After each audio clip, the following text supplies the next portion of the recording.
Zonja Pjera, cili është roli i shoqërisë civile në avancimin e të drejtave të grupeve të marginalizuara? Po, roli i shoqërisë civile është këç, faktikisht, sidomos në vetëdijsime, për shkak që u përmend disa herë dhe mendoj që është faktor shumë i rëndësishëm te grupet e marginalizuara. Ndër vite shoqëria civile ka vërtetuar që ka provuar pra që kanë luajtur një rol të rëndësishëm në vetëdijsimin e këtyre grupeve, po ashtu edhe në identifikimin e nevojave përmes raporteve të ndryshme që publikohen çdo vit për organizatave të ndryshme dhe që janë një pasqyrë për institucionet se ku duhet të intervenojnë në aspektin e përmirësimit të kësaj situate.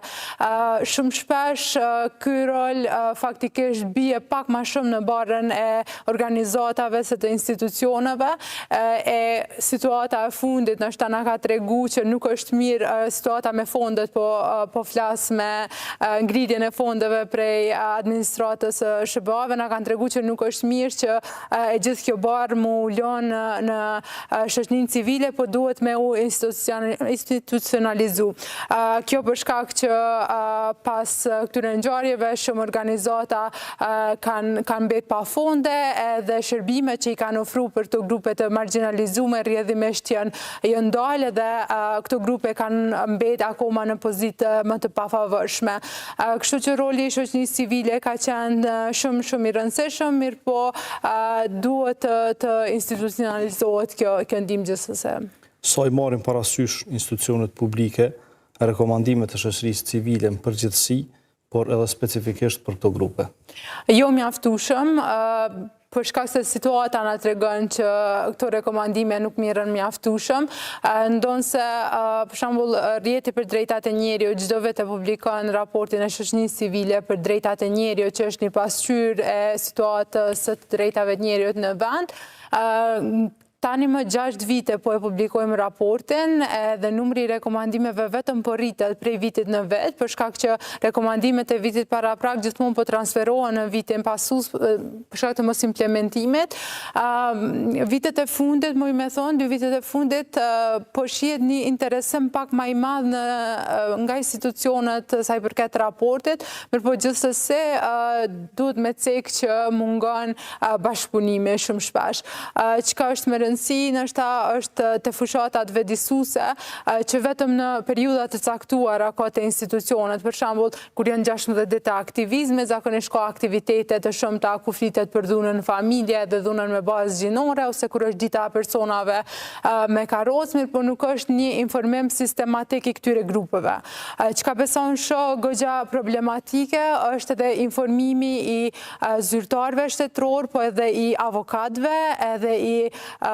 stafit të Agjencisë për Ndihmë Juridike Falas në lidhje me ligjin për mbrojtje nga diskriminimi. Për shkak që shumë shpesh palë shkojnë, nuk i din shumë mirë të drejtat e tyre, ato është avokati që duhet me i tregu se çka tu ka cënuar në këtë rast dhe me i bë shkresat e lëndës, e gjykata nuk mund është me dalë jashtë kërkespadisë. Kështu që nëse thjesht është një rast i punës në cilin ka pas diskriminim, me u identifikuar diskriminimi edhe më pas rasti më u procedu si i tillë. Mendoj që edhe kjo është një shkaktar pse nuk kemi raste të raportuara apo të paditë të diskriminimit, e në realitet situata nuk qëndron ashtu, sepse ne e dim që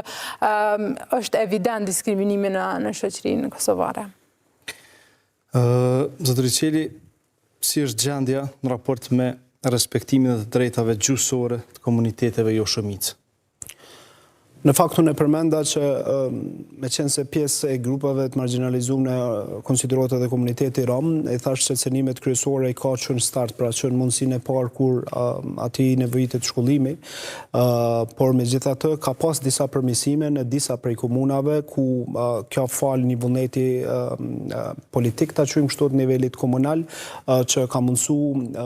përdorimin e gjuhës rome në Prizren dhe në Graçanic, një diçka që duhet shihet pozitive edhe për komuna tjera që t'i jepet mundësi të paktën këtyre komuniteteve qoftë me masa siç mund të jenë për shembull mësimi fakultativ, por edhe të fuqizohen ato përmes Ministrisë arsimit. Megjithatë, Ministria e Arsimit vazhdon me qenë hezituese në këtë drejtim që me mbështet këtë komunitet me tekste shkollore në gjuhën e tyre, pavarësisht që kanë pas përpjekje maksimale qoftë edhe në aspektin politik prej përfaqësuesve politik që i kemi në Kuvend të Kosovës, po duket që ndikimi politik i tyre është pak më i vogël në krahasim me komunitetet tjera jo shumicën në vend që kanë një ndikim pak më të madh politik edhe ndryshojnë edhe proceset. Në këtë drejtim besoj që duhet të ekzistojë edhe një mundësi e mirë ndoshta e trusnisë që duhet bëhet shpeshherë edhe prej faktorit ndërkombëtar, se shpesh kemi pasur që reflektimi i institucioneve ndodh më i mirë kur kemi atë trysnin ta quajmë kështu prej faktorit ndërkombëtar. Këshilli i Evropës e di që ka marrë disa masa për promovimin e gjuhës, e sidomos atij të komunitetit rom, por edhe komuniteteve tjera që janë lingvistike në Kosovë, e sidomos aty ku nuk ndëgjohet zoni më shumë. Megjithatë, kjo mbetet në barën e institucioneve tona që fatkeqësisht nuk po tregon sinjale shumë të mëdha që me promovu. Pavarësisht që në kuadër zyrës kryeministit ekziston komisioneri për gjuhë dhe po bën përpjekje ndoshta edhe përmes projekteve të vogla që të promovojnë këtë aspekt. Megjithatë, kjo po vlerësohet ende e mangët, paktën edhe prej këndvështrimit ton edhe si zyre për çështjet e komuniteteve, për cilën po besoj që me një vullnet pak më të madh politik kanë mundësi të gjitha komuniteteve lingvistike në Kosovë. Tu i pas parasysh këto vështirësi, pra këto sfida, mbrojtja e komuniteteve, sa vlerësoni se është e përfshirë në politikat nacionale, por edhe në politikat lokale? Fatkeqësisht jo aq që madhe, për shkak që unë për shembull përmenda strategjinë për integrimin e komuniteteve që shpeshherë vetëm mbohen, nuk ndahet asnjë linjë buxhetore për implementim, ju dërgohet si patate nxehtë komunave të Kosovës që në bazë të kësaj strategjisë e cila duhet të derivojë edhe plani veprimit në baza të komunitetit, pra nëse flasim për këto 3 komunitete, ndërsa nuk dahet fare buxhet dhe kjo është e pamundshme për mu implementu dhe mu përkthy në aktivitete në mënyrë që të ndryshohet gjendja. Mos flasim në aspektin që më herët e përmendëm për shembull masat afirmative, po e marr shembullin në fushën e arsimit gjithsesi në universitete, ne kemi kuota ose ta quajmë kështu një farë mundësie të masës afirmative për komunitete. Megjithatë, deklarimi i përkatësisë etnike te ne është pak kogja problematike, se na nuk e kemi një institucion mas pari që ty ta vërteton përkatësinë tonë etnike. Ku them ta vërteton, mua ma jep mundësinë unë me bë vetë deklarim edhe me ndru nacionalitetin sa herë të mutëm teket, dhe kjo shpesh herë edhe keq përdoret prej komuniteteve tjera, edhe ndodh që pikërisht këto komunitetet marginalizuar për cilën është bërë në fokus për ta mundësia që të trajtohen në mënyrë pak më të mirë dhe të jenë të kyçën në për universitete, shpeshherë nuk mujnë me arrit këto kuota. Unë kom pas rastin me taku dhe kryeministrin dhe kom pyet a ka një institucion që mu ma vërteton përkatësinë time etnike